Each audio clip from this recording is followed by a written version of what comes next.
It's Eve, so they're meeting in the Oh, stadium. okay, in the where? In the stadium. Oh, speaking. There were a lot of people. Lots of folks, yep.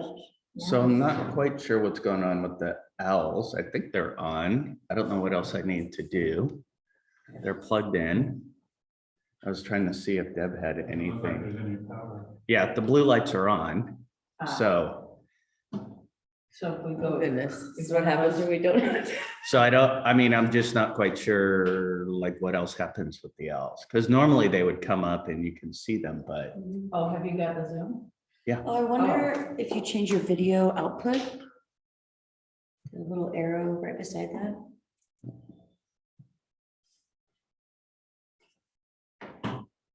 Oh, yeah, there we go. maybe an owl camera. yeah. Yeah, great. Good look. Oh, that's interesting. Yeah, Oh, no, that's all it. right. Well, we did it. Cool.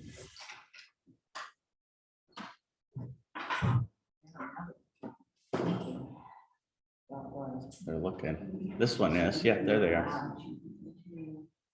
They may start hooting at each other again. All right, so we're recording.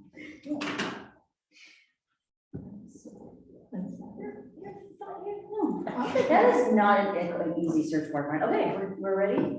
Yeah. All right, wonderful. Good morning, everyone. It is Saturday, July 9th at 9:06, and we'll officially call this meeting to order. We have all board members present today, but we'll go ahead and go around and say hello. For roll call. So I'm Carly Hoover, District 1. Edna Morris, District 4. Jan Bullard, District 2.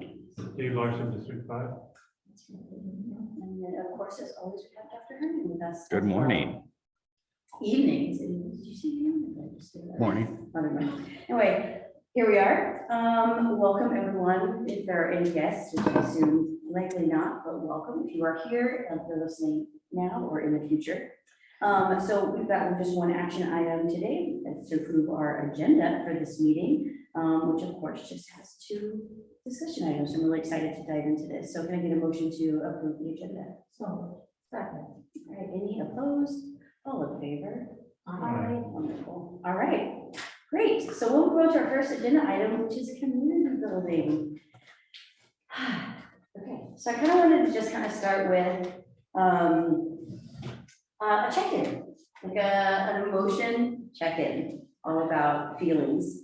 I didn't bring a mood meter. I wish I had, but that's okay. I've got a feelings wheel if you need help or support in like just thinking more broadly about a feeling word. But yeah, just kind of maybe a word and then a little bit about why maybe kind of you're in that space today.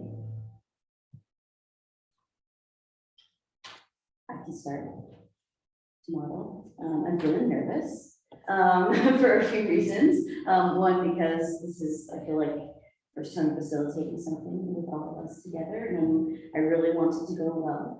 I think building community is incredibly important. And so, yeah, so I'm nervous and also excited about it. Also nervous because today my softball league is doing a sponsoring or partnering with Mohai on an outdoor event that they're having. So I'm really excited about that, but also have no idea what to expect. It's our first time doing anything like this and just nervous. So that's my kind of over. And does it start after this or is it starting without you? It starts, I have to be there at 12:30. Okay. So, yes, from one thing to the other, such is my life. Yeah. Yeah. Well, I'm feeling a little anxious, but I'm excited to get these things better defined and find ways to work more effectively with the community and I think I'm feeling excited. There's like everybody, there's so much going on in our lives and so many distractions, but I really am excited to just focus in and do this work today. Feeling pretty good today. I just visited the doctor and it turns out my thumb is not broken, so It's good. it's good, so. No broken bones, so that's always a good thing. Very good. and Mr. Dr. Herndon. Yeah, I'm feeling kind of I don't know what the best word is. I have a little mood meter in here, somewhere between energized and nervous. I'm excited about the work that we're getting into and kind of a bunch of the processes that I'm working on for the district and a couple of hires that I'm pretty excited about. My nervous side is just my middle son just landed in Spain yesterday. So all three of my boys, this is the first time they've all been super far away from home. Oh, So my youngest son is in Denmark, my middle son is in Spain, and my oldest is in North Carolina working. Wow. So they're all pretty far away, and that's the first time that I haven't been with them when they're all so far away. What's So- the youngest doing in Denmark? He's just visiting his uncle that's over there, and yeah, he's been there since mid-June. Okay. And they're coming back Oh, end of the first week of August. So cool. yeah, they're gonna have That's a long time. It is a to long visit time. there. yeah. and But it, having that time kind of gets him to be able to be immersed in the culture a little bit because he's not staying in a hotel. He's, Right. in a neighborhood. He's got some cousins there, so he's able to. Ask him how many cucumber sandwiches he's had. I will. He doesn't text very often. so. Uh, Even though it's like a 5-to-1 ratio. For every 5 texts, I get 1 back. well, And it's usually about a sentence or maybe 4 and words. do your boys respond like mine do? Well, that's what he said. Right. Yeah. I get like 4 words Yeah. But I mean, respond like, oh. with emojis, Yeah. probably. Yeah. If I could see their faces, I'm sure that's what's happening. Fine, Dad. Yeah, exactly. Oh, please, children would do that to their parents. Yeah. Just heartwarming. So I kind of want to just get a sense for what folks were hoping out of the community building time specifically together. I have 2 things that we're going to do, but I think it's more, just kind of what do we hope to get out of these times with each other. I want to know some secrets about you. Okay. And I want to know, we're pretty clear on this, I think, but I want to know what you're really passionate about. Or maybe I want to know what you hate doing. Hate of doing. Because we all have to do some things that we hate. But I'm thinking organizationally, not eating zucchini, which I hate. Okay. Well, I've been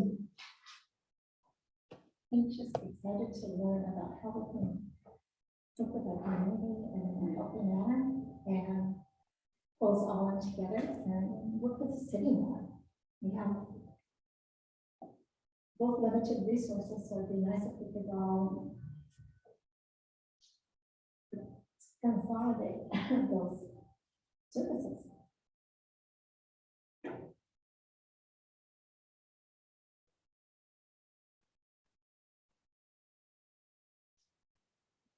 I'm excited about having some moments that maybe don't feel so formal, where we can just kind of like build relationships with each other, learn some things, like you said, about each other, and I think that this will kind of help us be more effective as we're making harder decisions and having hard conversations about things.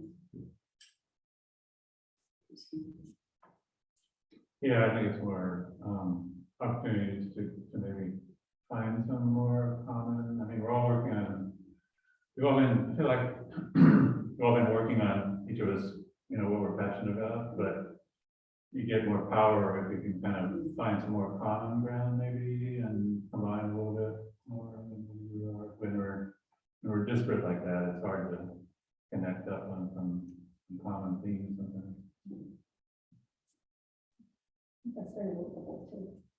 I think we're all on the same page. We just need to find effective ways to get there. And some of it is just by having a little fun. So today we're gonna have a little fun, and we're also gonna get to know each other a little bit. So for this first activity, so I'm so glad. Just let's go on the last question. Oh, yeah, sorry, go ahead. No, I think, again, I like, kind of being able to hear you do hear a lot about the passion that people have, because I can hear it during the board meetings or things that we have conversations about, but I think also hearing about, some of the challenges that some people may have, and we were having a conversation about this the other day, like by doing these, this allows people to kind of slowly open up. Some people, not everybody wears everything on their sleeves. They're not ready to open up and tell you everything, their innermost secrets. You only do that when you feel more comfortable with people. And so hopefully that's what we can do, is that's how you get that ability to be a little bit more vulnerable at times, and allows you to grow a little bit more too. Can you, if people come on, Mhm. will you let us know? Yeah, I've got it up. There's nobody on there. So it sounds like it sounds like we're kind of actually all very similar on the same page about like what we're hoping for, not only kind of in the short term, but in the long term, right? All of this is about how we can more effectively understand what we're all excited about, how we can more effectively continue to work together. So we may not fully accomplish that today, of course, but we're gonna get started. So hopefully no one, Dave, I asked these other folks earlier, but I'm not allergic to M&Ms. You do not have to eat them if you don't want to. I'm trying to keep sugar down, so Totally fine. as long as you don't have to eat them, I'm good. You do not have to eat them. The point is, the discussion comes around it. So, you may have been familiar with an activity like this. This is actually something that I do a lot of times with young people, particularly to talk about emotions, because you can correlate M&M colors with the color zones, and so it's a really cool way to do that. But we're not going to do that. So we're going to do 2 rounds. What? I'm a facilitator. I can't help myself. Okay. All right. So round 1. So my thought is we'll take. We'll kind of gauge time a little bit. We've got 2 hours, 2 discussion topics. The second one, I don't think will take a ton of time. So we'll spend most of our time kind of on this, and then one other community boulder we'll do. So I'm thinking we'll do about 2 questions each in round 1, and then 2 questions in round 2. The only color that's not represented is yellow. And so for that one, I thought you could either just be a custom question, you can make up your own if there's something that you want to share, or you don't have to use the yellow, you just use them. So you've got lots of options, right?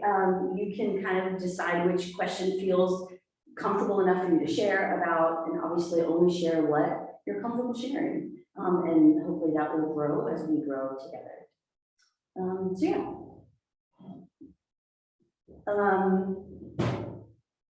You can choose which one you'd like to start with. Does anyone want to go first? Because one's just jumping out at you. So are you saying first on question 1 or first on the whole? You kind of pick it. Round 1, I'm gonna be like, I'm gonna go with blue for round 1. Yeah. So what is my favorite or okay. inspiring book that I've read recently? Okay. I'll answer the question and then I'll give you. It's good modeling, right? But you didn't answer. You don't have to. I didn't because, I didn't want to give it away yet. Oh, you're holding secret. Oh, No. well, something that brings me joy, I'll go with red, is my family. And are your options and experiences. Thank you for explaining that. What's your It's family? family. Yeah.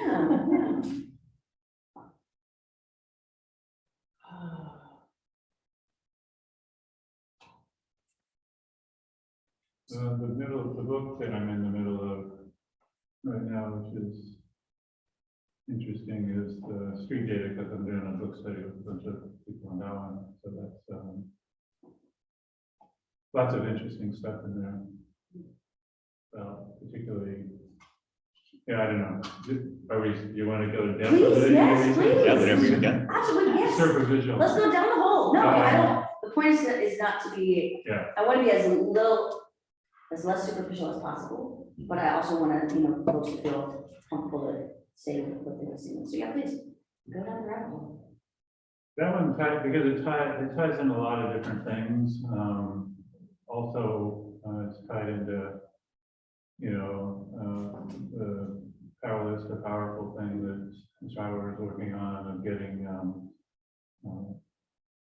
schools and staff to kind of work together on problems and issues that come up. And it talks about equity, which is one of my favorite subjects, and there's a pretty good definition of it in there.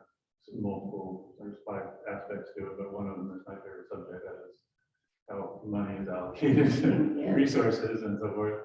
And so I'll probably end up quoting something from that book when I'm talking with the legislature.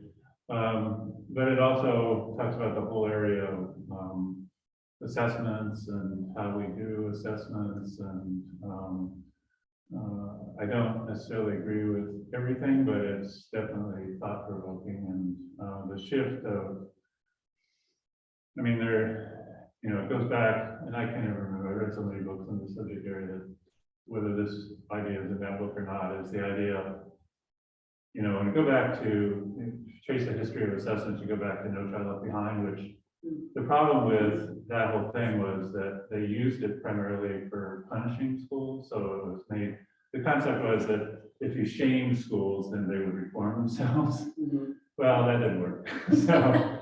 So as a result of that, kind of standardized tests have gotten the bad name because they were abused, that they're not used properly and so forth. And so anyway, rethinking how we think about assessing skills and all that. That whole subject is an interesting area. Yeah, have you guys read that book? Have you read it? Which one? Street Data. No, I haven't read it yet. So just to add on to that, I really liked it because it invited us to look beyond the test scores. And the street data is what you get from the kids' lives. And it's, so it's much more than how they score on a test. Yeah, I think that's good. Can I do a yellow real quick? Sure. I just want to express how much I appreciate this board for being so extremely helpful and open about things that they're passionate about. And that no matter how many times I ask questions, they're very patient with me, and how often I forget things, they're very patient with me. And I foresee as being a little healthier than we had been. And I think that we have the potential to really do some dynamic things now that COVID's over. And hopefully we have some new. Except that it's not over. It's not over. They're very happy. We're pretty optimistic. You made a new category for yellow, and I'm gonna use it now too, so it can be appreciation or gratitude or something else. Something else. Thank you. I'm just going to do a blind Oh, Rather than a yeah. steered Oh, I love it. question. I'm just going to pick one out. I've got a blue. What is a favorite or inspiring book you've read recently? So it's funny because I'm mostly a nonfiction reader, so that's why Street Data I'll get to eventually. So I don't have a lot of fiction books, although recently I did read a fiction book, science fiction book. And it was based off of a special that I was, what got me to it, Brave New World, which is an old book written in the 30s. And I got to that because I was watching a special on Nova about CRISPR, which is a science project about gene editing. And it was that whole special is really fascinating, but they talk about this book written in the 30s, because in this book, they talk about gene editing the population into basically different categories. And so people are assigned, at birth, their DNA is altered to predispose them to certain jobs within society. So it's a fascinating book. And what was interesting was just in that special, how they refer back to it and how you think about where things are. It's the same with like Star Trek and a lot of the inventions they have. I remember when the flip phone came out, people were talking about like the transcorder and like, wouldn't that be cool if you could just whip something out and then talk to somebody? And then sure enough, like an invention comes along. So Brave New World was very interesting to read just because of the context in which it was written. the kind of forecasting that it had into it. And all of, I mean, when you talk about a lot of the race and equity mindsets, you know, they've been set for a long time. And when you hear people sometimes talk about how certain people are meant to do certain things or predisposed, or this is kind of the ceiling, it's fascinating to just see how it gets written in and how people refer to some things. And for some people, that's like it's their text that they go to basically reinforce some of the thoughts. But I do like reading and watching movies and listening to things from the past just to see how they continue to play out and in their context. So Brave New World was a fun reread. It's not a real long book or anything, but it's really fascinating. I enjoyed it.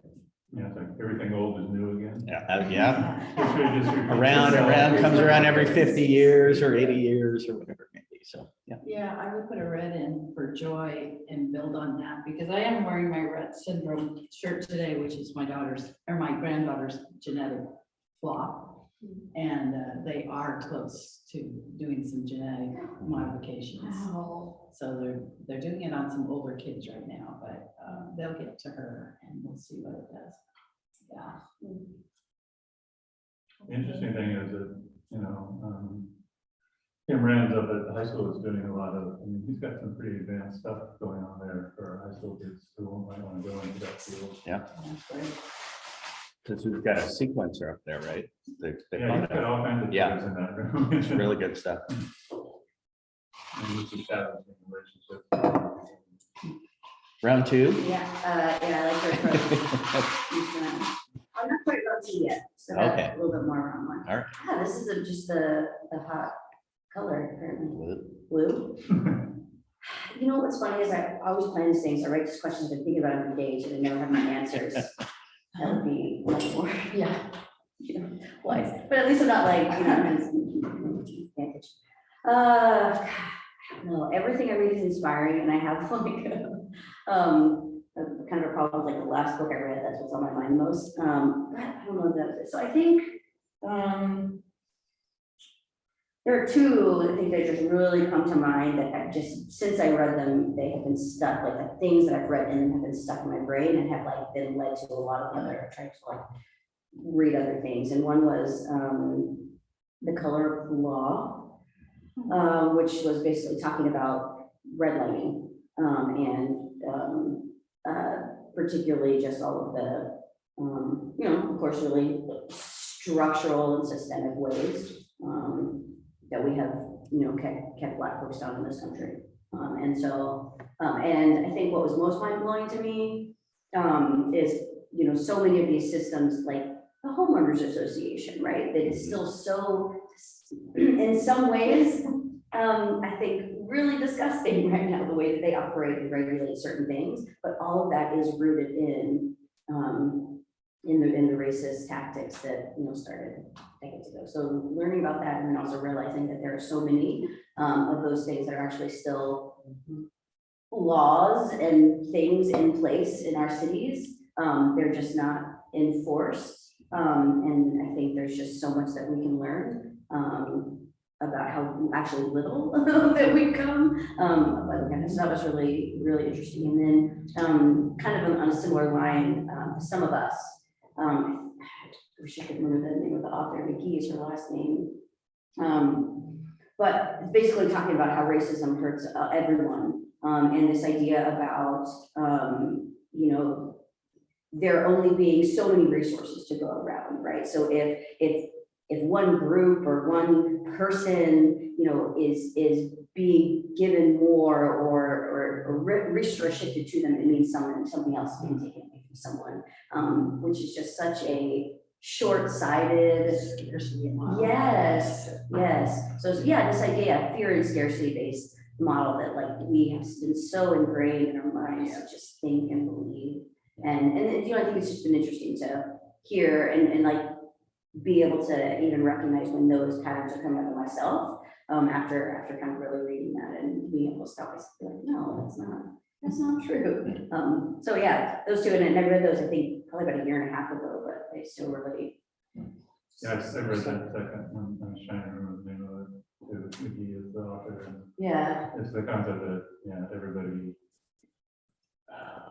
These things actually, if you do these things to improve, you know, for Black folks, it actually helps everybody. And that, which is kind of counterintuitive to some, a lot of times what's going on. yeah, and so many of the things that were put in place to essentially prevent Black folks from doing things harmed a lot of other people Everybody, too, yeah. right? You know, it took away, yeah. Not only prevent, but when they were successful, to take away even the success that they did have. When you think about Rosewood and the Tulsa riots, I mean, you know, those were communities that were flourishing, only to have them all taken away. Heather McGee is the name of the Heather. person. Yeah. Looking up to see if I can find the name of the book. The Sum of Us is The the. Sum of Yeah, that's it, okay, Yeah. yeah, you got it. Round two of round one. Round two of one round, that's right. So one more question on this one. We'll jump to it. Green, favorite food and a memory associated with it. Well, it has to be peanut butter. Nice. Crunchy or creamy? Crunchy. Okay. All the way.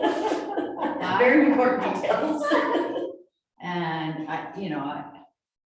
it's just the peanut butter and jelly sandwich associated with, actually, my parents made me buy lunch at school. They didn't have the time to fix me lunch.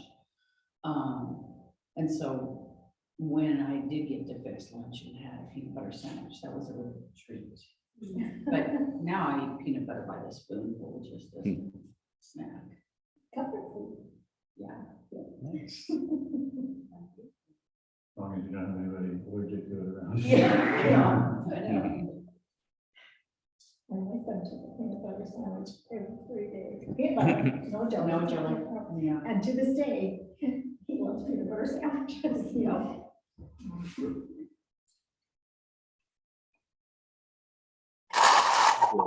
A random again, as long as it's not blue. You can put it back, that's good, that's fair. Brown. How do you enjoy spending alone time? Well, there are lots of things that sometimes I do alone just because there are activities that I like to do alone and sometimes with people. So I hike alone often. I work on my cars alone. It's just good think time. I do. Yeah, it's so talented. Cool.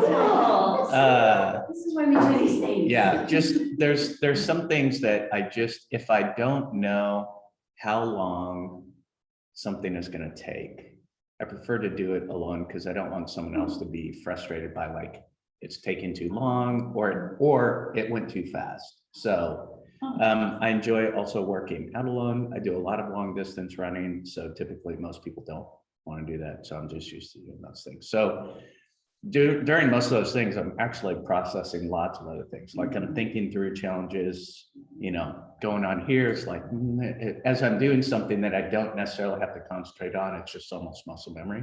Right. Obviously not doing something like dropping a transmission where I have to really be focused. But I just really enjoy those things that I know I can feel something in myself, like feel my muscles working or solve an actual problem where I've taken out a part that's broken and I put it back in and it's done. I've solved it, I've fixed it. It's got I could see what the problem was, and you know, so much of what we do here is not an easy fix. It takes a long time. You're not going to see it at the end of the day. So those things that I can kind of do at the end of the day, those are my fun alone time things.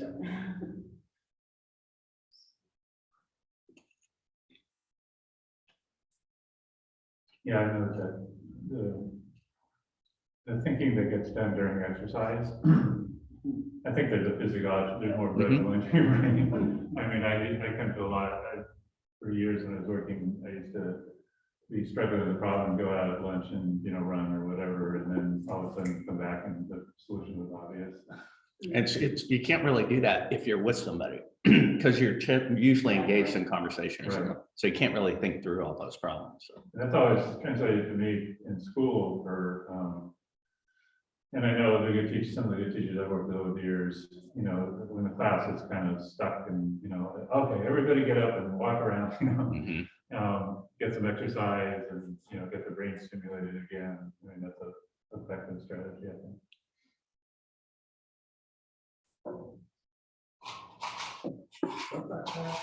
Rose Orange, a go-to song for artists that I could listen to on repeat. There's so many. But I mean, the Hairspray soundtrack makes me really happy, so I could probably listen to that all day long. But an artist that I've just been really digging is so like chill and calm and also really fantastic is Leon Burgess.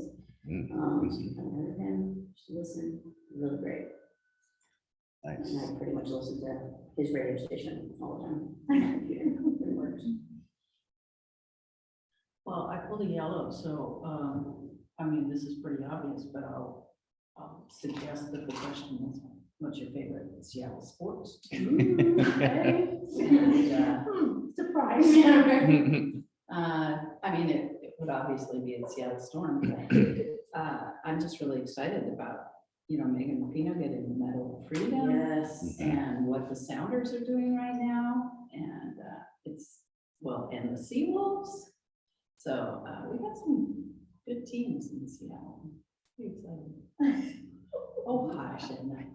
I just love your enthusiasm. You watch the Wolverine? No, I haven't. But I was thinking about it. I was thinking about getting season. She just told me that she never did. Yeah, I heard it. I heard it. What? She just told me to shut up. I did. I did. And it's in the minute. It's on the. It's on the minutes, yeah, right. It's because I love you, Edna. So something that brings me joy, it's always, whenever I hear about our students doing something great, that's always enough day for me. Great things to celebrate. Mhm. There's so much, that we don't even hear about. Yeah.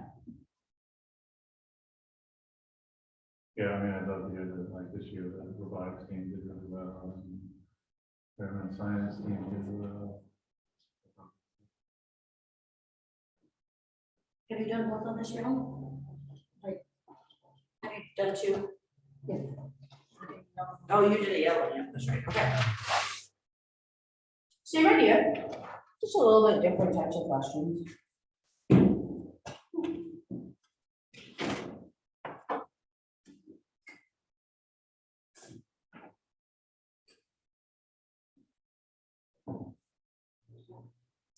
My handwriting.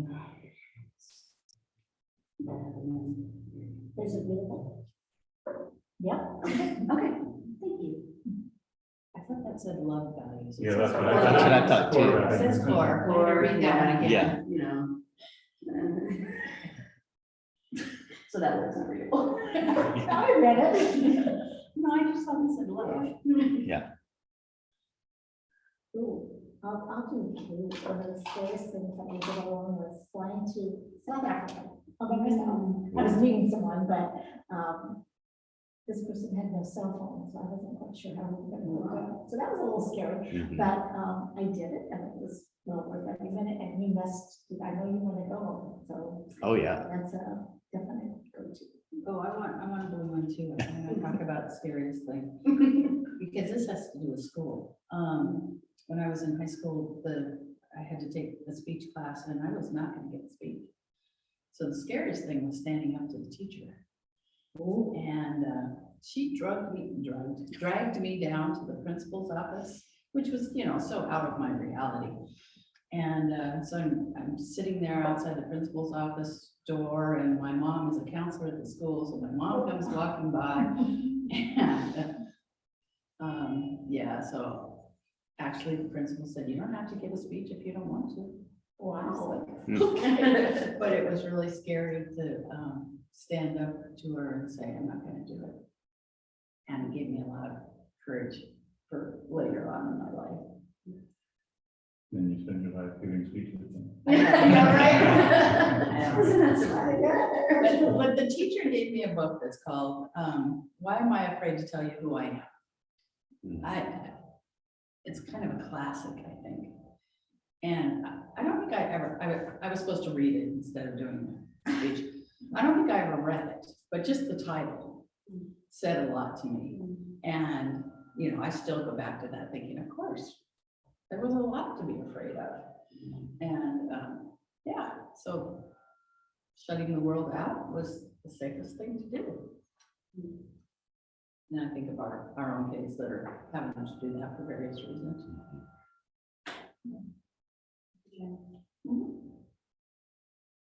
Are you gonna take a random one? Yep. Hope you get the love value. Yellow, which is a makeup. Oh, yeah. Or I can just assign it to one of Yes, these. yeah. Let's see.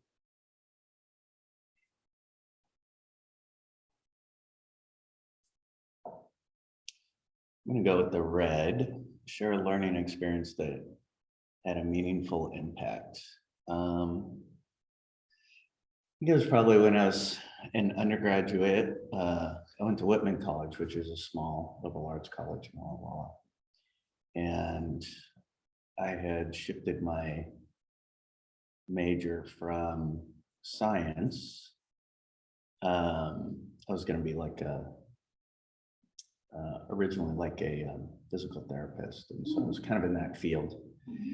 But after taking some of those classes, you know, it's like, holy smokes, biology and chemistry, both of those, I think the first quarter covered everything that I knew from high school. So it was very tough, and Whitman's got a lot of very bright people there. So it's been very intimidating for sure. So I shifted to education. At that time, they had a teacher program, teacher preparation program. And I had applied to grad school. And just like Whitman, I only applied to one place. Whitman was the only college that I applied to, which was also kind of interesting. I didn't have any safety schools. I really didn't have any much of a concept about like the whole application process. And so for grad school, I could, you know, it's just kind of, it's challenging to put all your eggs in one basket because you don't know like what happens if this doesn't happen. But I ended up doing that. And I got in, and again, Whitman's a small, I mean, it's small. It's like going to high school again for 4 years. So most people know everything that's going on. And I remember getting in and there was just, you know, people were questioning a lot of that ability of why I got in. And I remember I had a professor who said, yeah, who cares? Who cares what anybody else thinks? So I try and pass that along to other people too. Like, if you're confident in what you're doing, you feel good about it, that's what you should do.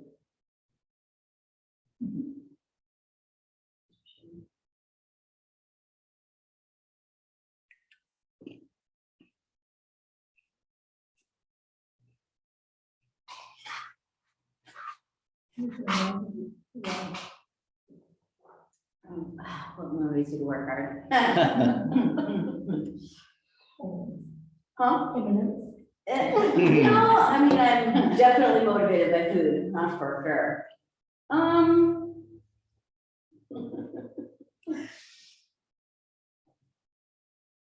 It doesn't take a lot to motivate me to work hard. I think that's kind of in my nature. But I think the things that will really get me going is when I see something really ineffective.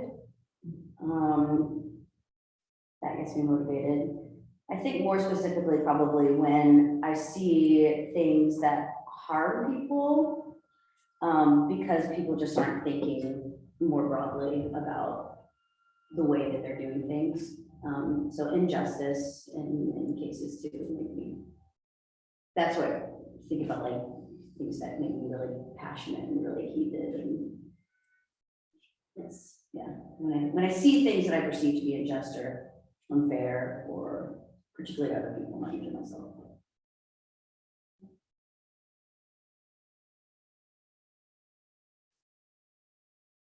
Yeah, I think that motivates. So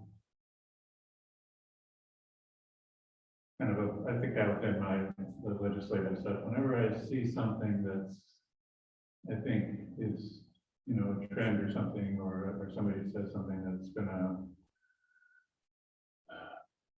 either hurt or help our students, that kind of motivates me to dig in and to do the research to find out, okay, how to, you know, depending on which side it is. If it's hurt, I want to try and knock it down. If it's helps, then I want to try and support it and build it up. But that's what gets, you know, I mean, I kind of ties into what do I like to do? Well, I guess the other one, what I like to do alone is, you know, when I get an idea in my head and I can, you know, I mean, I love to immerse myself in data and try and find data to support whatever, or either knock down or support whatever side I'm looking at.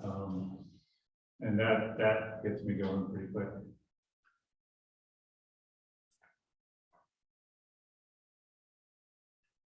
I think I would take an orange and say that one of my core values is community. And that I really hold value in being part of a community, being one piece of a community. Trying to always keep that in mind in what I'm doing. And not only the immediate present community, but the past and the future. And so there's this time span, you know, we're just this little blip in time.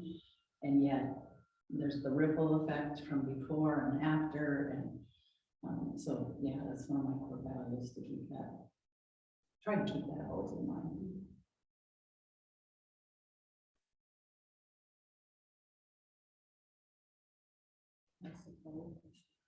Yeah, Has that always been a present, like a pretty prominent value of yours, or do you remember a time when you know that kind of?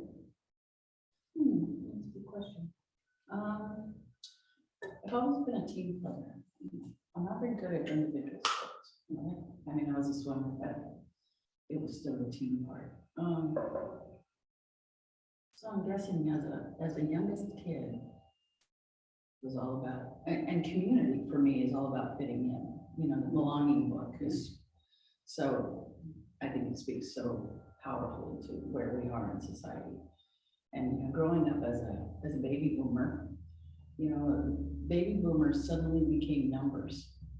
And the generation before us, they were known for who they were, and then there were so many of us baby boomers that we became numbers and lost identity. And so to me, that's part of the trauma that boomers live with. And so we were always just a part of this big pot of people moving through the world. Is that true, Raymond? I didn't see it that way. You didn't see it that way? That's interesting. Yeah. Loss of identity really strikes me, because I think about like how that continues to play out now, and I wonder if that is where kind of like now we see this big push with, you know, millennials, young millennials, and then what are the next generation called? Yeah. TikTokers, I don't know. Gen X. This is Gen X, okay. This really need to find identity, and I wonder if that's kind of in response to, no, I wonder, that probably is, it's probably true. Interesting. Thanks for explaining that.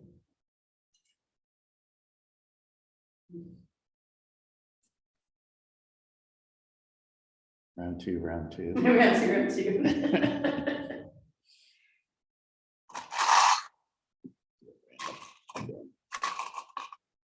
Brad, what motivates you to work hard? I don't know. I think part of it is just just thinking about what you're doing on behalf of, it's mostly students, like when you talk to them one-on-one and really get to find out, there's so many students no matter where you go.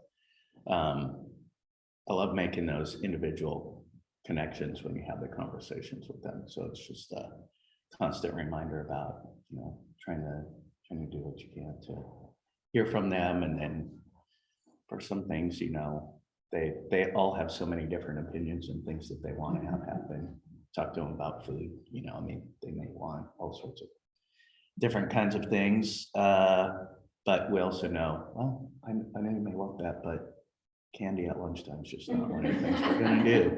So, and it's always so great. I mean, what I've loved about always working in schools, even before I had my own children, is just seeing your own children kind of in those spaces. So that's what I was kind of have that vision, and just fascinating to see how they kind of, when you talk to students at different ages, the questions they have, and just kind of how they're developing and becoming their own kind of people. So, yep, just working on behalf of kids. That's what motivates me.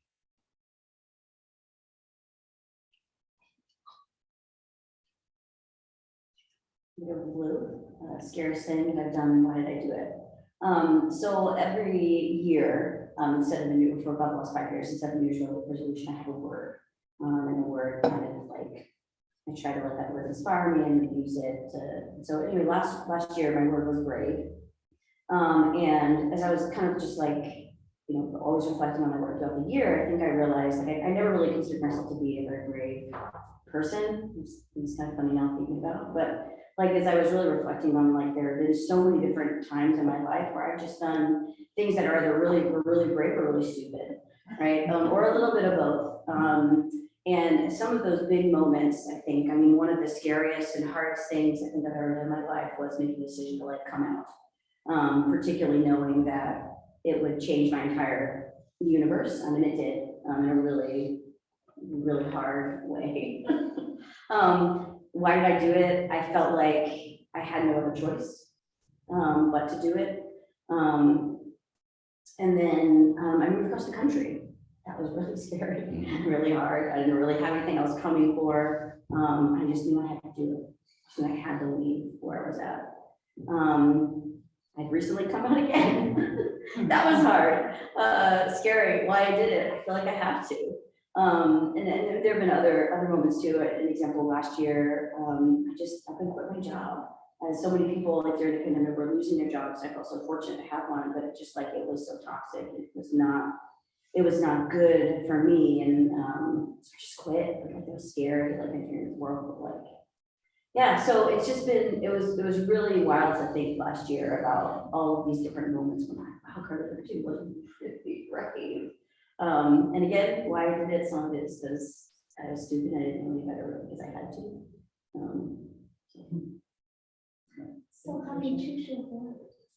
How do I choose my word? Oh, good question. Usually I just pick a few and then I just start to narrow them down based on maybe like what I'm really feeling I want to challenge myself with, or feel like I really need. So this year my word is connection. I'm not doing a super great job of it, but trying. So, and I had kind of like 3 prongs to that. One was like connection to myself, which is, it's going okay. Connection to place, and then connection to others. So just try to. And now the COVID's over. You know, well, again, kind of.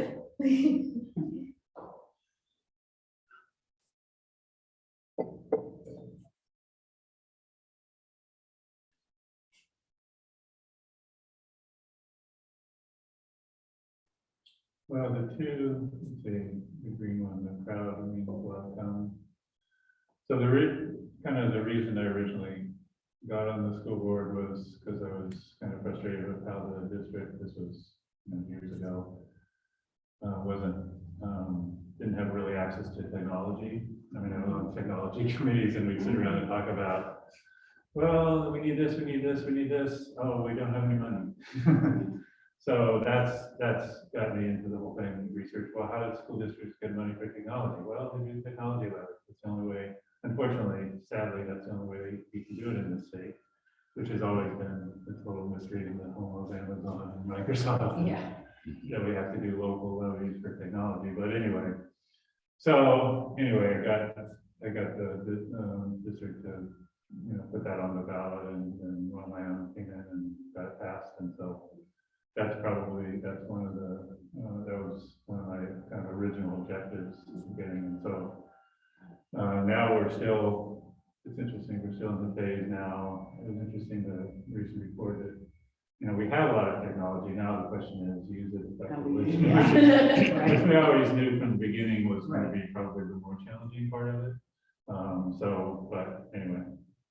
And the other one that I'm happy about is, a number of years ago, we introduced the idea of students could get credit for knowing languages. Mhm. And that one came about because I was on a group that, Highline in Seattle pioneered that. And I was on a group and we were listening about that. And so all we had to do in this district was take the policy from Highline, plop it into our own policy. And our kids, I was amazed how fast our kids jumped on it like immediately. Probably shouldn't have been a surprise, but anyway, it was implemented pretty well. And ever since then, our kids have been getting shielded by literacy and tri-literacy and all kinds of things. So anyway, that worked out really well. And that's my favorite example of looking for something somewhere else and just plopping in our district. And because unfortunately, there's a lot of paperwork that go to make that happen at OSPI and all that stuff, but Highline and Seattle had already done it all. And so, great, we'll take it.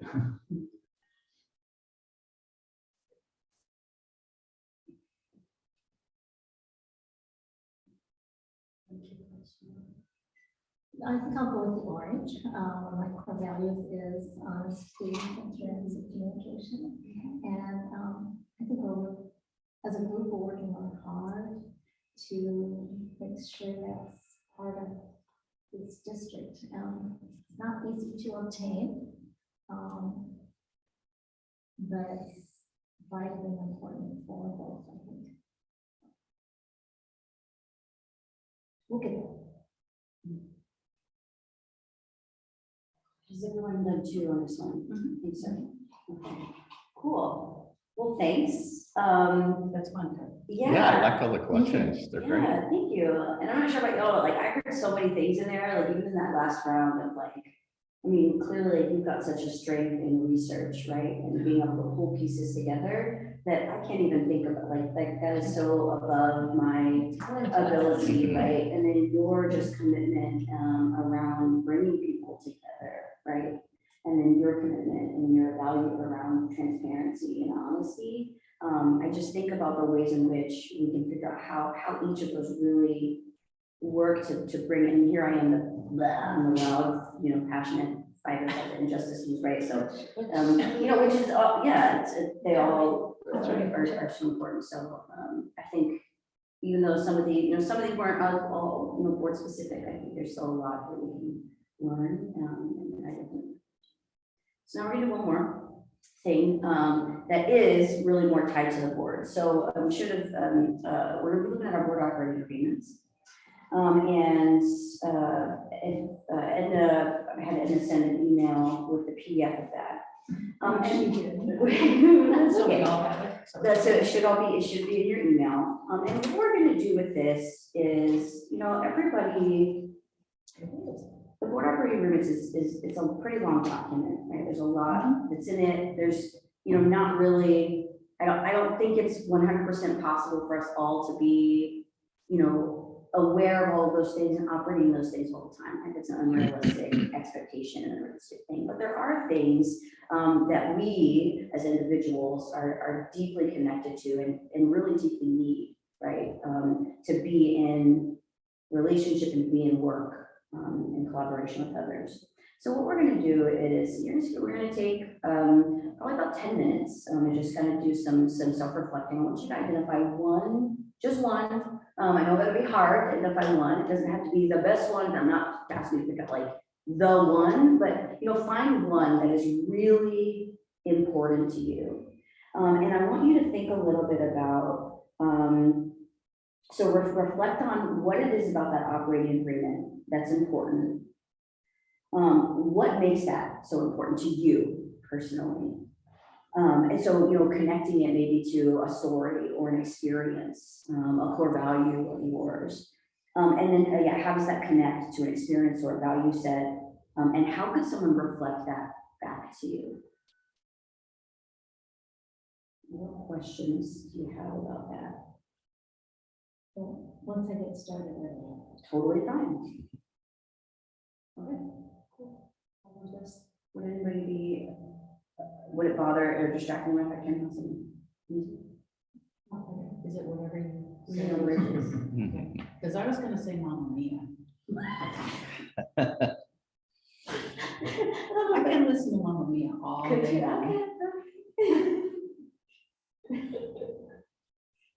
It's like, it will take about 10 minutes.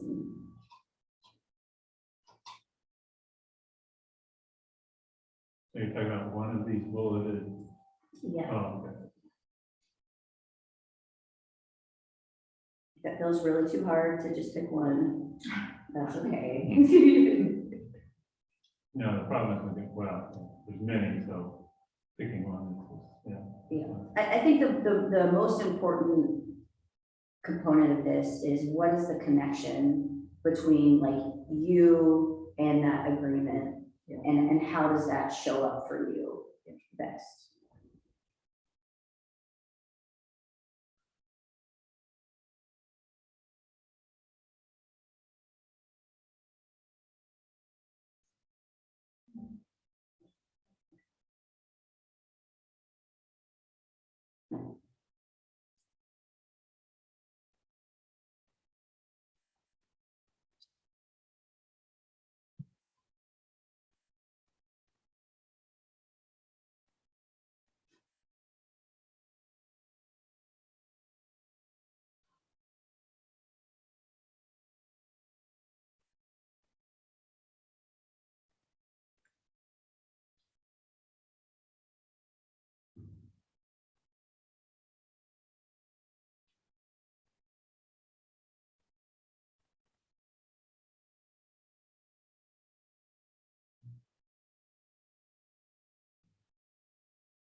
White noise.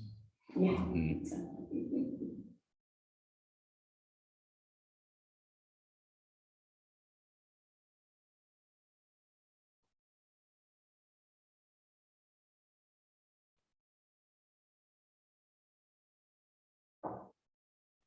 You're probably gonna have to repeat this. You fired up about 5 questions. Yeah, that's totally fine.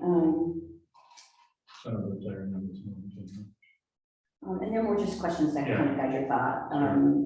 So about what makes that agreement so important to you? How does this connect with an experience or a value set? How could someone reflect this back to you?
I have to go to jail.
It's hard to just pick one. Dang.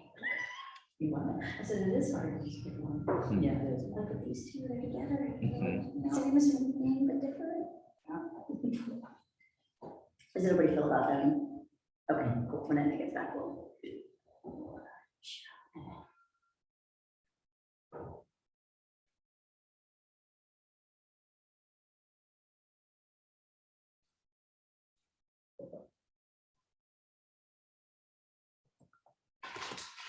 Yeah. No, I'm happy. Thank you. I'm good, thank you. Taking my vitamins.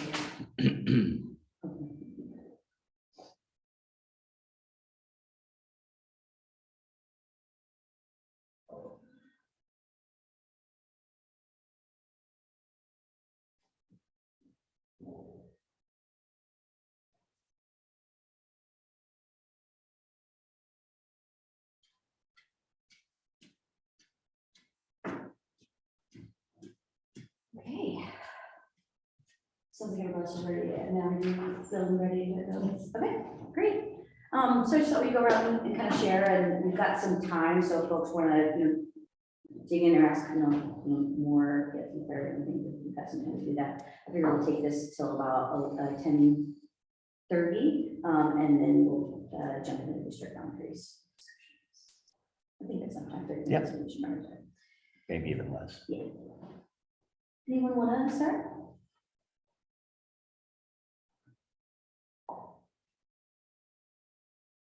Well, it did take, yeah, for me, it was pretty simple. It was the number one. We're allocated and hold the district accountable to meet the needs and ensure to all students in the district.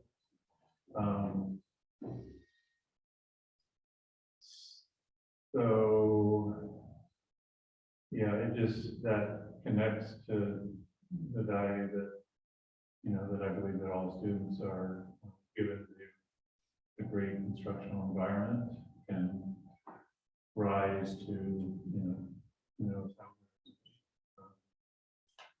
and so it's our job to provide them that environment. And in terms of, how do I look for that accountability? For me, it's about two things. It's about data and about stories.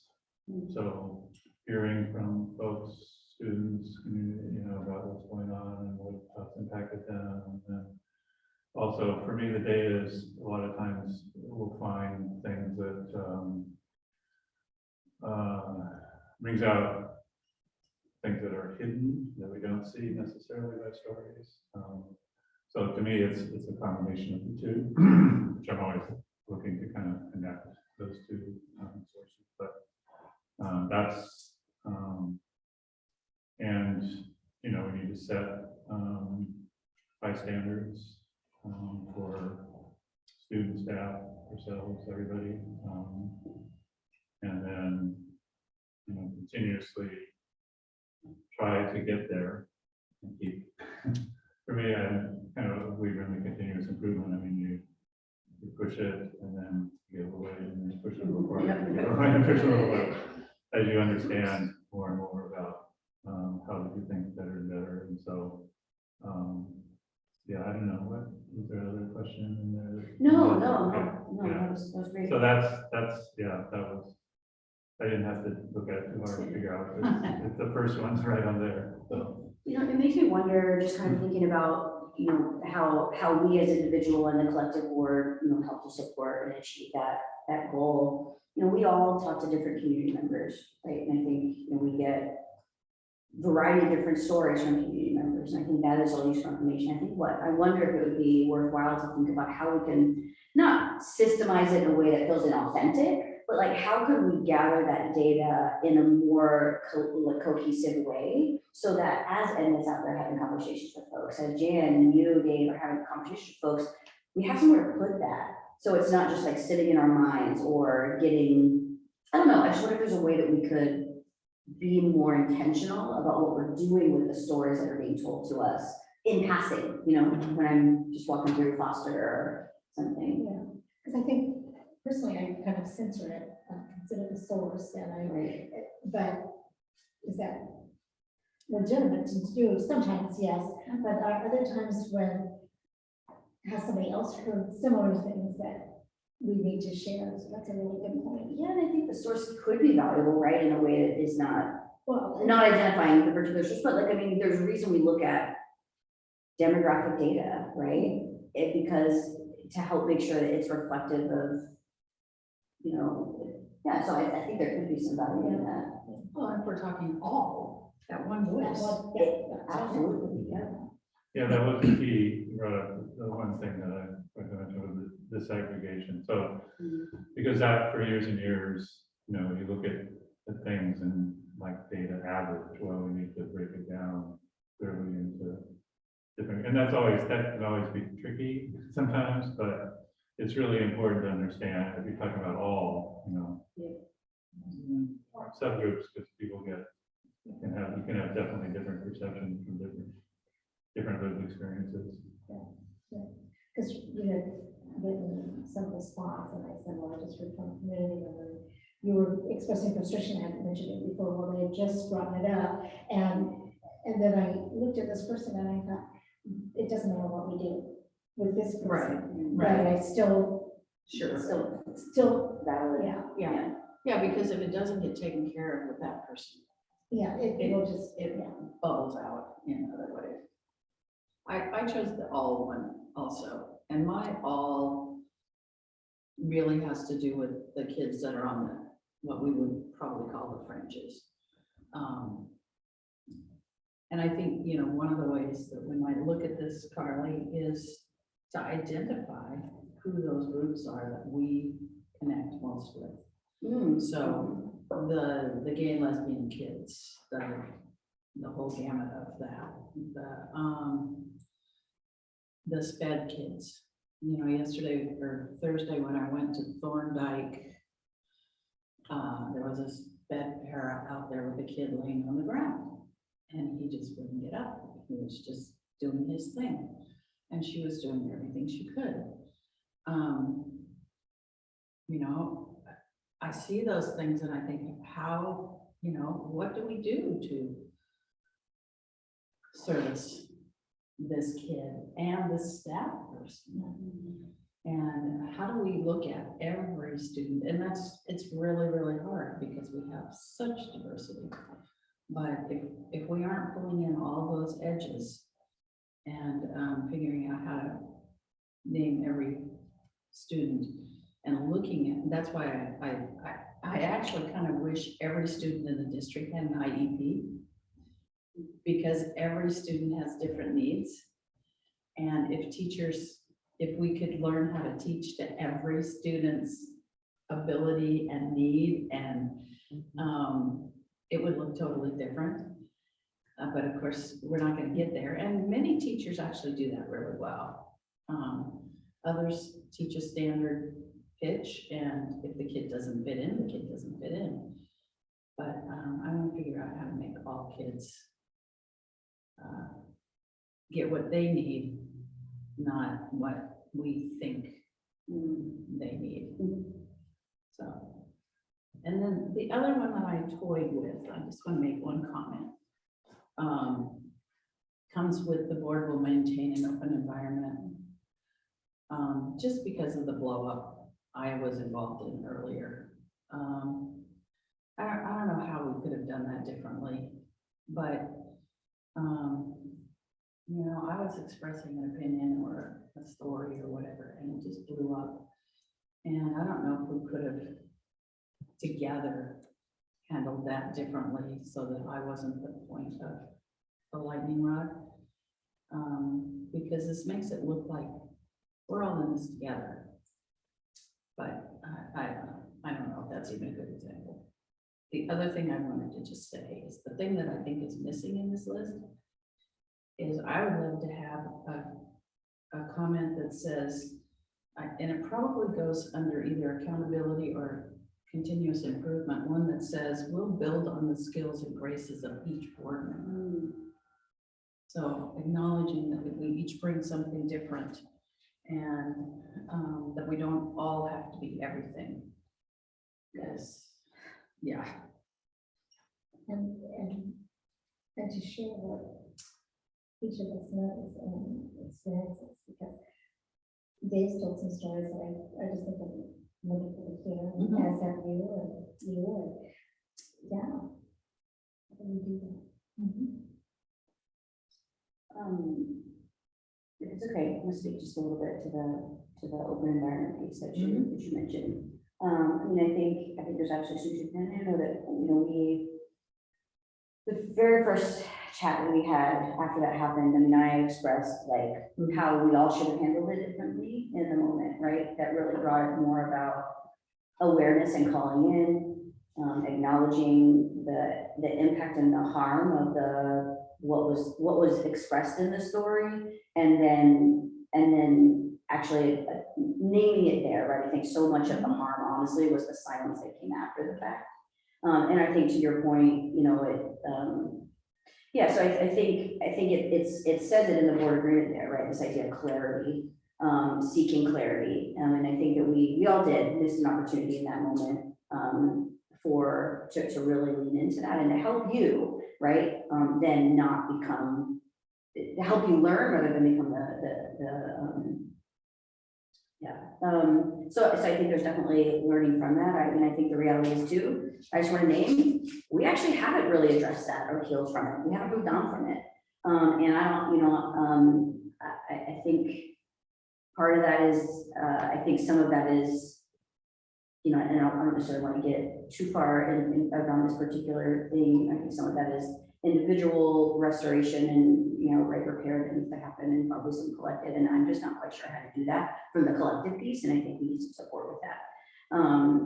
But, you know, I definitely already acknowledge that, and this is also for the, you know, for the recording and for the minutes, that like it hasn't really been addressed, I think, in the way it needed to be. And that's a miss on all of our parts, and I don't want it, I don't want things that happen, not just that example, but others, to just be, you know, kind of pushed under the rug because the business has to go on, right? But yes, the business does have to go on. We still have to serve young people, and those things can be happening too. So I think collectively we need to figure out how to have restorative moments. And maybe it is working with, you know, an organization to do some restorative circles with us.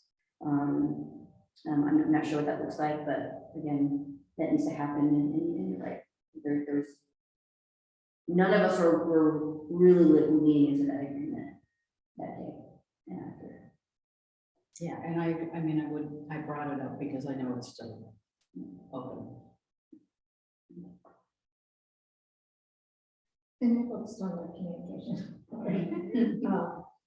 And this isn't entailed in this, that really expresses opinions, concerns, questions, and ideas. Having heard that Jan's story previously, I knew there was much more background to it. And that was, I remember, you know, when I heard it, that's what I was, because I had background knowledge, you know, and we were asked to share something that was meaningful to us. But yes, Well, what was the? it was to share or honor the experience, celebrate the experience or the accomplishments of a person of color in our history.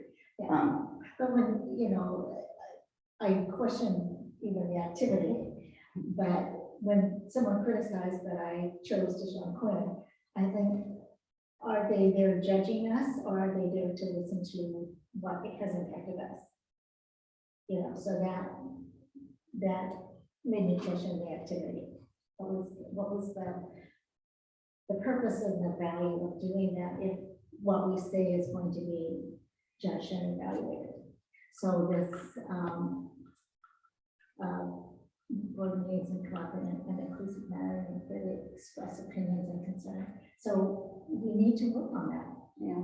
It's something that I know there are repercussions from that incident and others that make people a little bit hesitant to be open. For sure, and I think, you know, the challenge with this is like, that's how we operate together. But the reality is like, we could be operating in this board in with these agreements and seek clarity and do all those things for ourselves and for our team.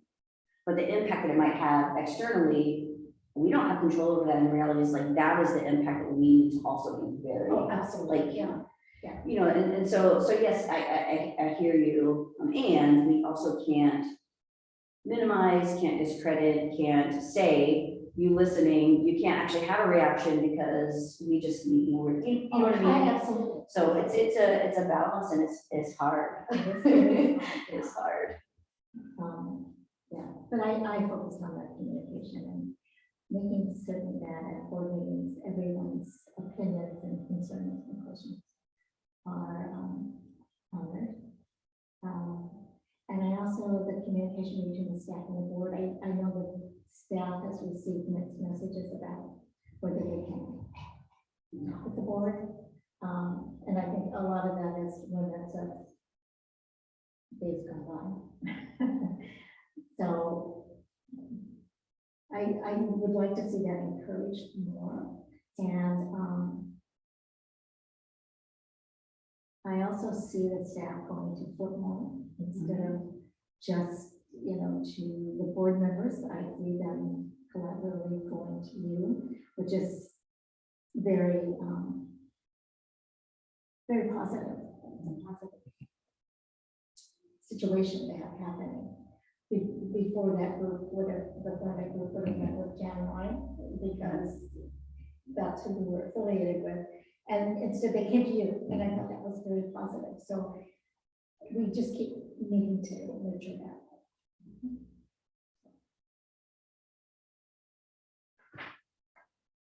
And then you must have one. Of course. That's all. I was actually really looking first that the board will have an open, maintain an open environment. And then I'm reading down, and I'm very, I think one of my core values is growth, or like this idea of continuous improvement and curiosity. So I really kind of lean into the board will keep an open mind.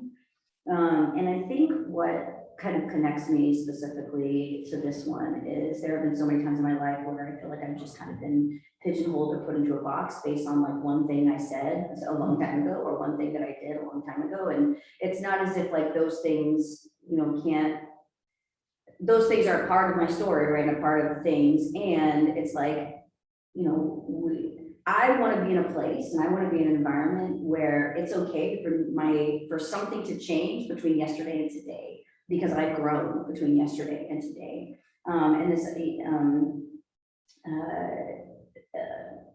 yeah, so I think it's really important to me, because I want to feel like I can do that, right? And so then I want to expect I want to allow and have an environment where other folks can do that too. Like where something, you know, maybe we're having a debate about, I don't know, district boundaries, I'll just use that, right? And, you know, maybe I have some feelings about it today, but as I express those opinions today, hear from other people, go out into the community, do some more research, like it might change tomorrow. And I want that to be okay. And I think it's hard, particularly when things are recorded and on the minutes, right, on an official thing. And so, and I think it's a huge problem in our just political structure as a whole, that people cannot change. So that's a huge value of mine. I think one that is really important that we maintain in this space. Because we're a learning organization, right, so we have to be that too, and this idea of like, I'm constantly becoming who I am, and again, I wanna be in spaces where that's welcome, and folks also have the ability to like, continue to become who they are. We never, like, I think I've just realized that we don't actually, this whole idea of we're just always trying to get to a destination, I'm done with that. Like, it's just like, no, I just wanna be and get here and then get further and then get further and just continue to become who I am. So that was really important. And I think it also kind of leads into, there's a lot of assumptions I think they get made based on, you know, maybe one thing that's said or something that's not said. And then I think that goes into the open environment piece about how can we make sure that we're really leaning into clarity and not just making an assumption about, well, I don't know, I'm gonna fix that because she, you know, I don't know. I can't even think of an example, but we do it all the time, right? We make assumptions all the time, and it just doesn't help us get where we want to go. And I know for me, it then puts up sometimes blocks where I'm like, oh, well, I'm not gonna talk to Edna about that thing because that's how she feels about it, you know, and that doesn't feel good to me. It doesn't honor my other value of connection. And so. And it's not just among the board, it's among like the administration also need to have that same comfort zone. Yeah.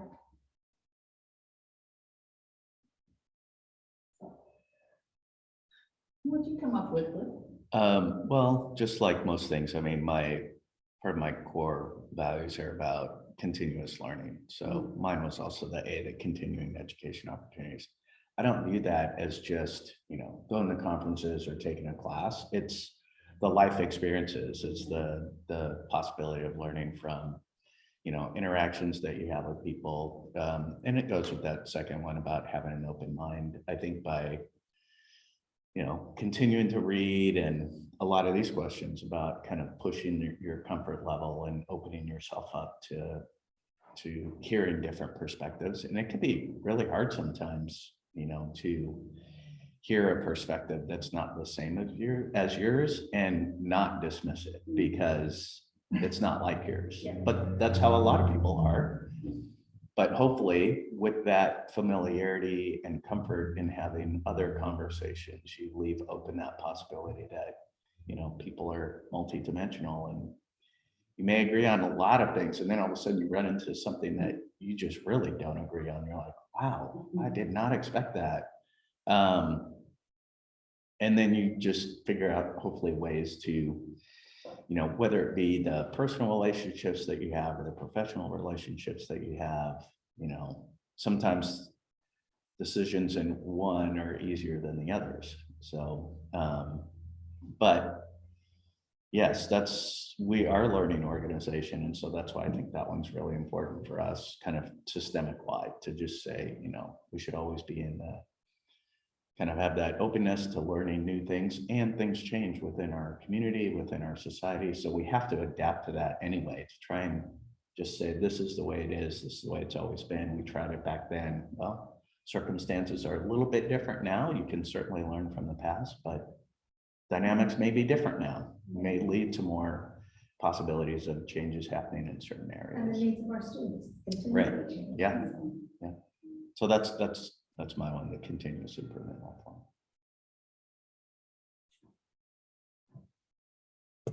So I really appreciate this, especially when we're always involved in.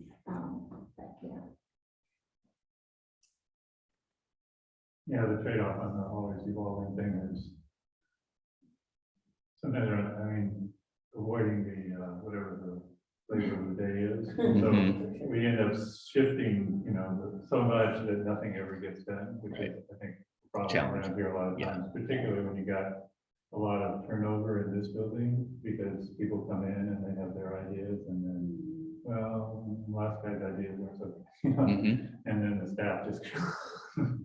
So there's a nice, I mean, like everything, there's a balance point. For sure. Yeah, I'm a huge believer in like, in an organization setting, in a work setting, it's like, you don't just like throw the thing out, right? You say, here's this thing, okay, that piece of it's not working, that piece of it's not working, let's adapt that and shift that as we learn more, right? Rather than just being like, oh, no, And this is when we need to collaborate with the staff. Yeah. That buy-in is important. I think another thing too, that is like, I think if we can get more, I mean, yeah, anytime transition, particularly transition, at the top of an organization will shift, so, it's possible that, right, some priorities may shift as we get them chief academic officer, right? And hopefully not, because hopefully there's a value set, right, that we have as a district that really we can center on. The how may look a little bit different, right, but the what, I feel like that should be what is consistent. And we still have a lot of even some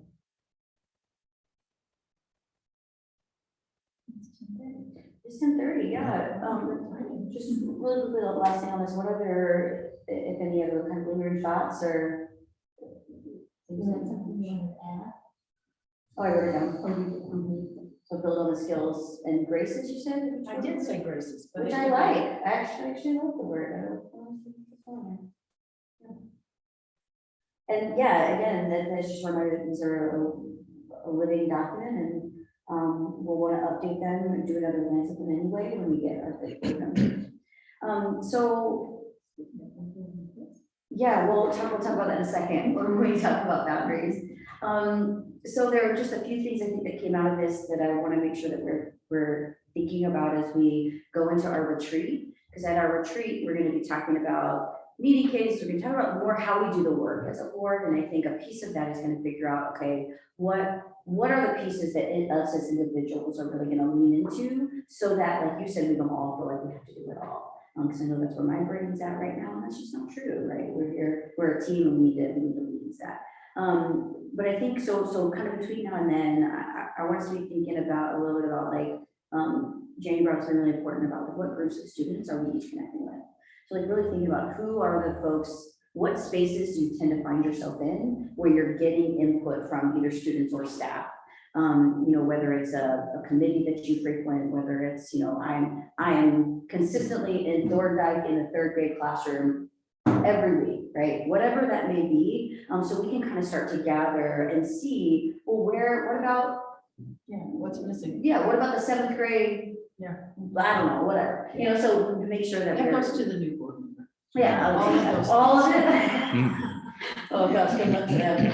So just kind of start to think, maybe you can jot some of those down as you're interacting. It's kind of heard else several times, but yeah, and then we'll kind of come together and think about that, and then also reflecting a little bit on what could a semi-loose structure around consistently gathering feedback, or rather how we can collect the feedback that we're gathering in a way that isn't super biased either. That isn't what? Super biased either, Oh. which is gonna happen if I'm translating something that I've heard into a thing. But yeah, so some way to kind of capture that in a way that we can actually, use. Well, doesn't that kind of build on our director reports? I think so. How do we Yeah. put, what do we put in our director reports that then inform? Yes. Just add some of Yeah, this. that's always been what I thought, Yeah. kind of, that's for. Yeah, one of the things I wrote down for when we talk about kind of how we're operating as boards, like what do those director reports even mean? How can we make sure that those are really, touching on the things that we needed to collectively. Right. Yeah, you can formalize that a little bit. That originally came about years ago. The concept was that everybody would share things that they had done. So it was kind of just a checklist of I went to this meeting, and we've never really put any formal or semi-formal around beyond that. What do we expect this to be? So I think that would be useful to have a discussion about that. Cool. All right, great. Well, any again, kind of lingering thoughts about just community building as a whole? Did this feel meaningful? I can do this kind of stuff all day, every day. Me too. I know that everybody, That's not just- everybody else that's my is style. the same way. That was very beneficial. I let's jump into district boundaries. We didn't really talk about, do you want to kind Sure. of talk, okay. Yeah. So on the topic of district boundaries, as it's come up before, following every census that happens every 2 years, school districts, as well as other legislative districts, they have to review their boundaries to make sure that they're balanced. So there is a company that does this, and I spoke to that individual last week. His name is Bob Schweitzer, and Sammamish Data is the name of the company. So he talked about how he does this for lots of different districts. And what he needed was just kind of the present boundaries, and then taking a look at the census. And obviously Tukwila, even though the school district of Tukwila is contained within the entire city boundaries, not all of Tukwila is Tukwila School District. So there are parts of Tukwila, there are parts of other school districts.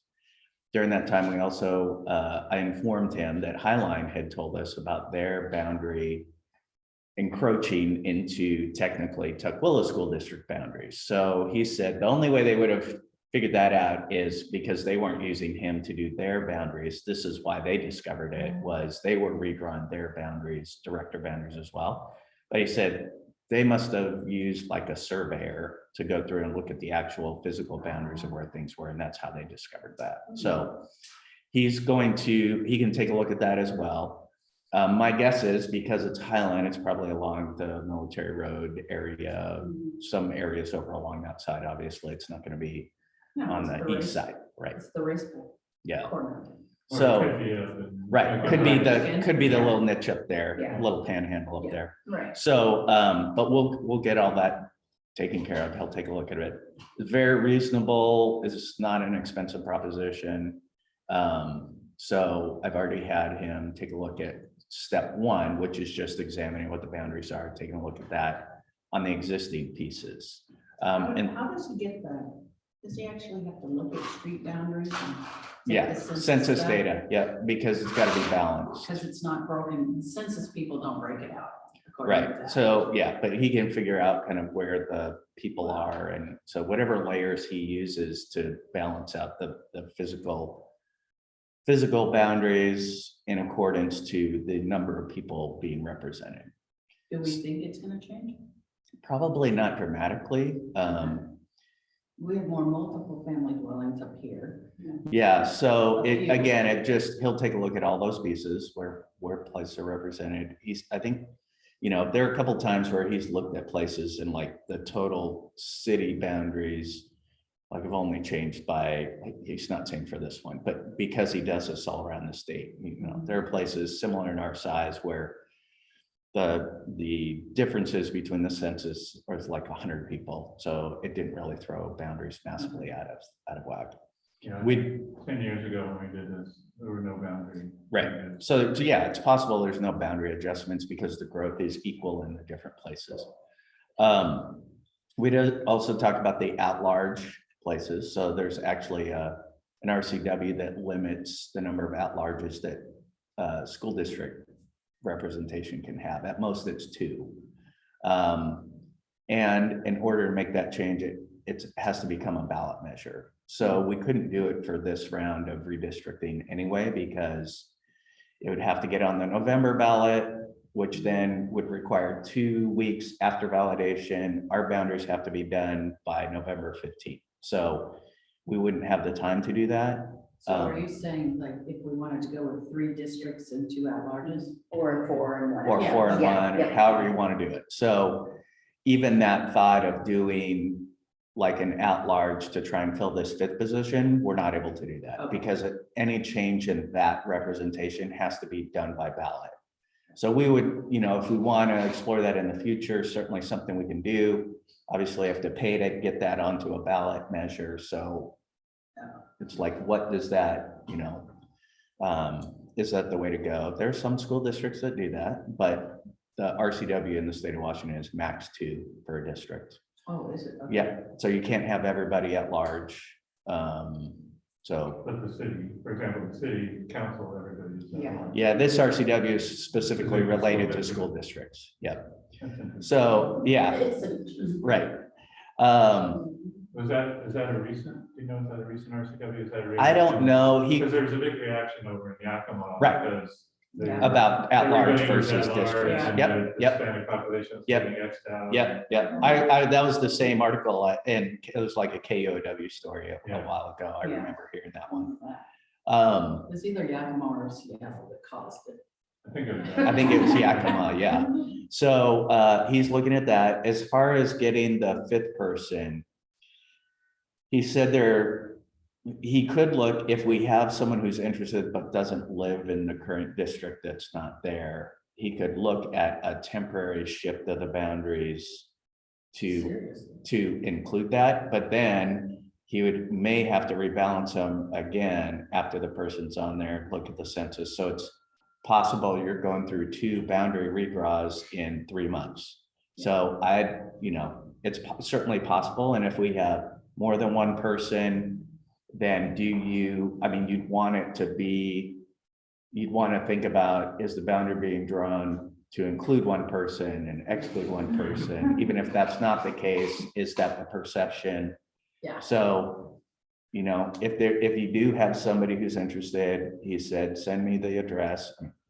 I'm asking you, send me the address, I'll give it to him. He can look and see what the modification might be. Some might be really close, like they might be 2 blocks off, and it may not actually change anything in the representation. But it's something that we would want to consider, just to know what the impacts would be. So he can certainly do that. Basically, every time he looks at or modifies or does something, it's going to cost us it's $300. So it's not a ton of money. Right. So it's not like this is a $50,000 proposition and everything's got to be on a ballot measure.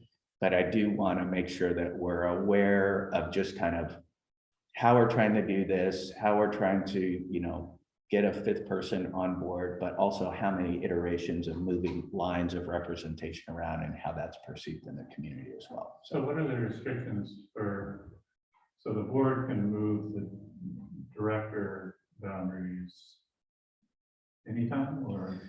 You could, if you felt that there was not representation happening, he can take a look at that and analyze that. But I think you have to do it after every census. You at least have Well, to. you have to examine look it. at it, yeah, but Right. I mean, there's no RCW, I mean, we could change a boundary tomorrow and then have it be effective immediately, as opposed to, if we're changing the. Position. Right.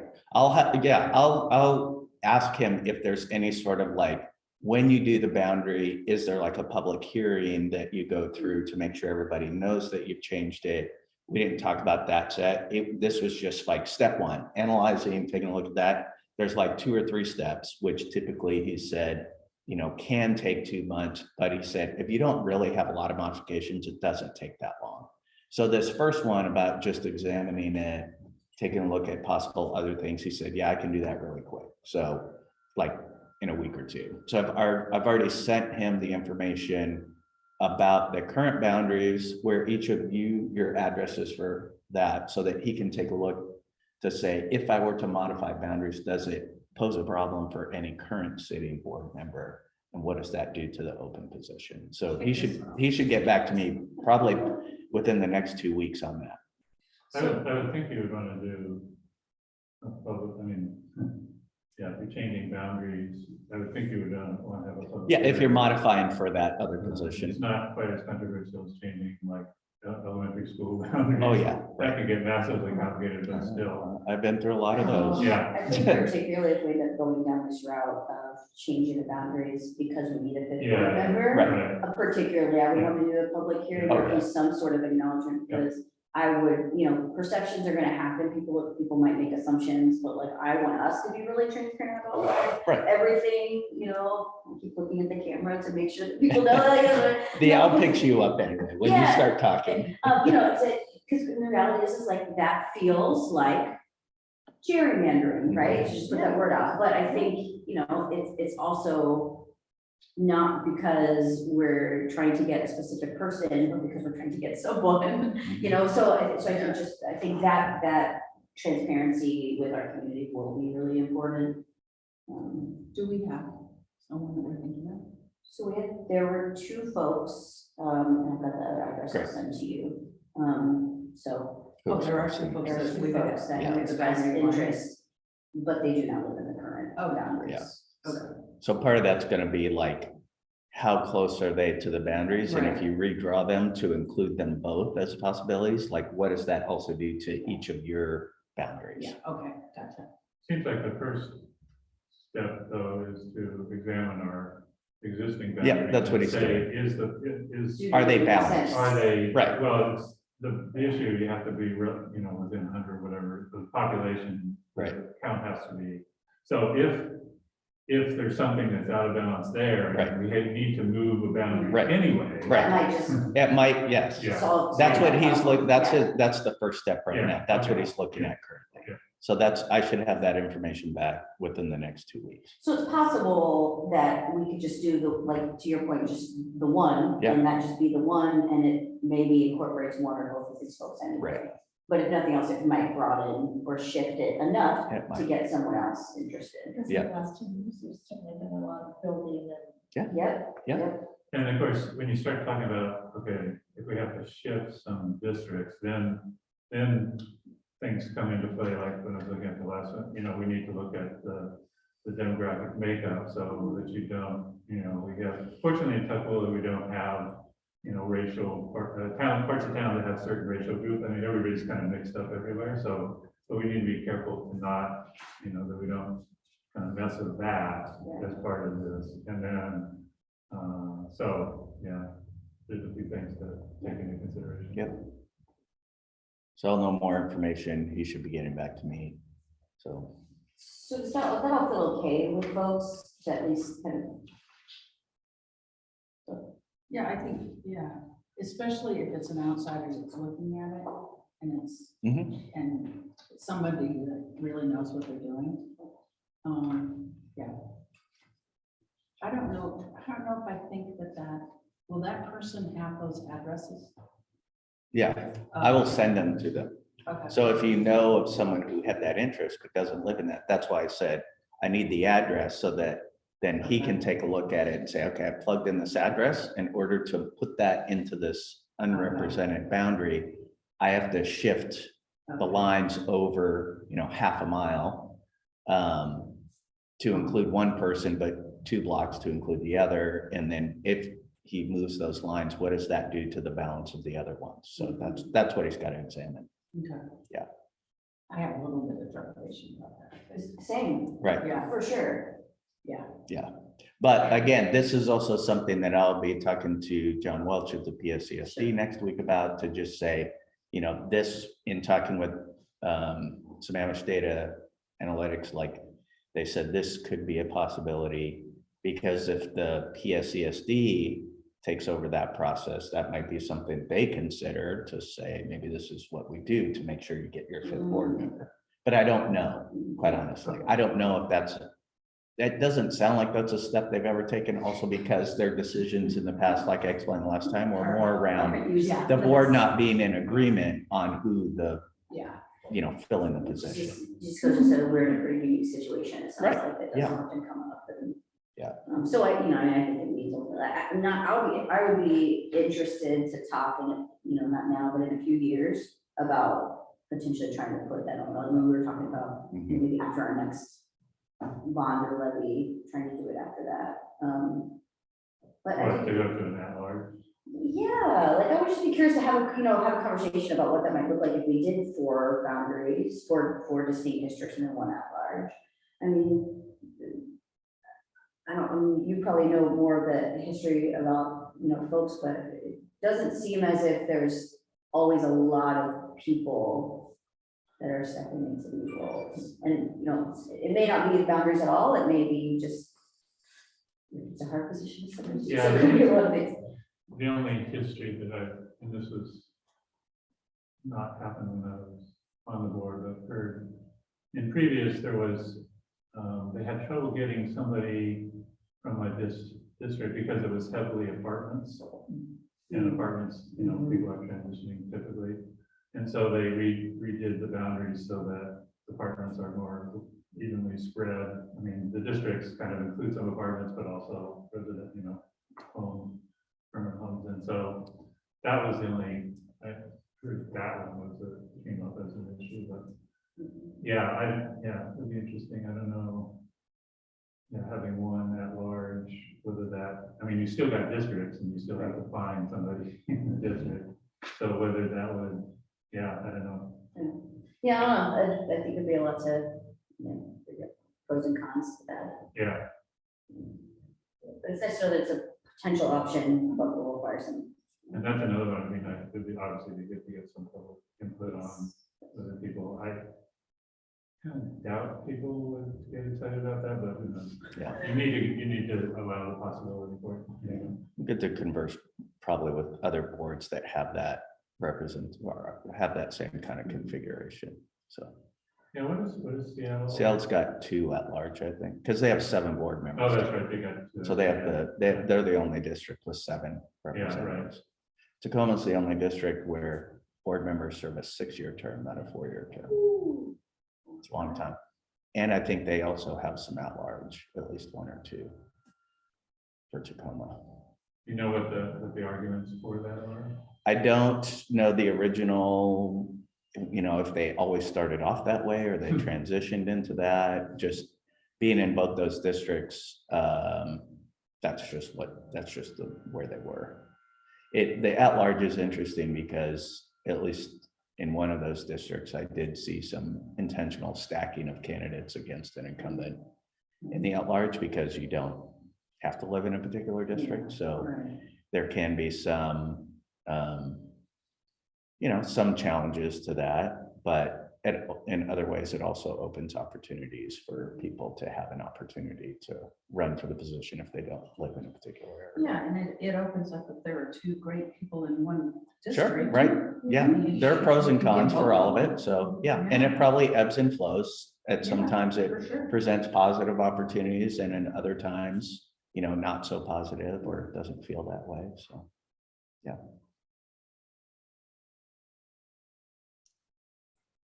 Yeah, the thing around here is sometimes we go back about, I think at one time we were talking about like all at large, which it sounds is not a possibility now, but the problem, you could get people concentrated and around, you know, around, so in our district, I mean, there's just one high school and middle school, but you get concentrated around an elementary school, so Mhm. everybody, and so you probably don't want to do that. Yeah. No. So.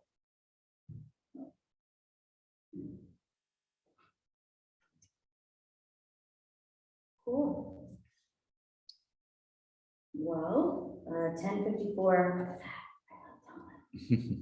Good job, Carly. Yeah, good job, everyone. That was it.